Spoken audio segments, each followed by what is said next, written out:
말씀과 기도로 세워지는 열방복음 선교회 말씀으로 시작하는 하루 2024년 1월 31일 수요일 오늘의 말씀은 신명기 21장 1절에서 23절 주제 죄가 사함을 받으리라.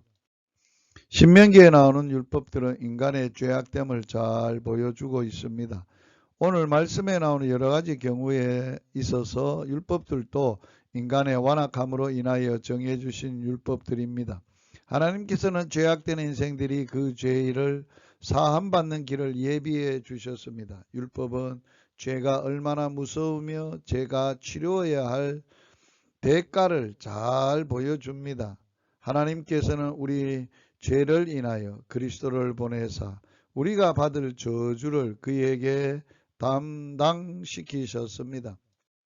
첫째, 죄가 사함을 받으리라. 죄를 아무렇지 않게 생각해서는 안 됩니다.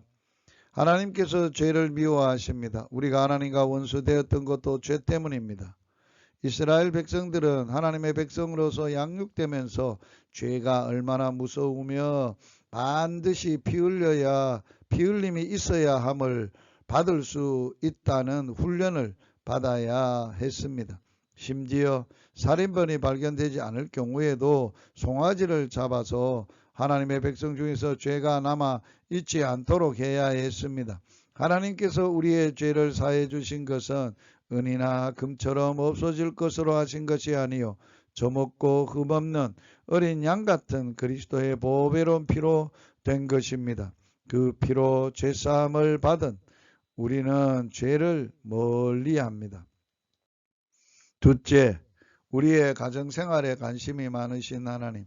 하나님의 백성은 가정생활에서도 하나님의 백성다워야 합니다. 혹시 당신의 가정에서 하나님의 주권과 말씀이 무시되고 있지 않는지 돌아보십시오.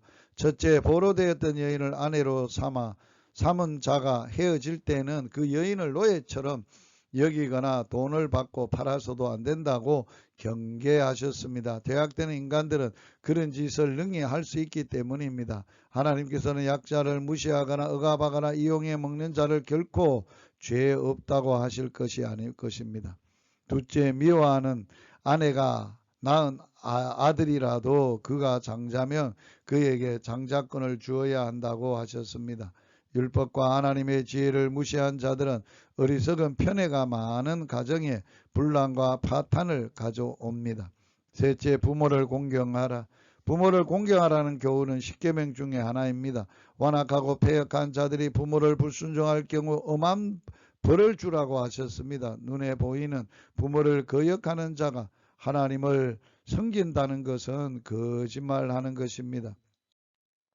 셋째, 나무에 달린 자는 하나님의 저주를 받았음이니라.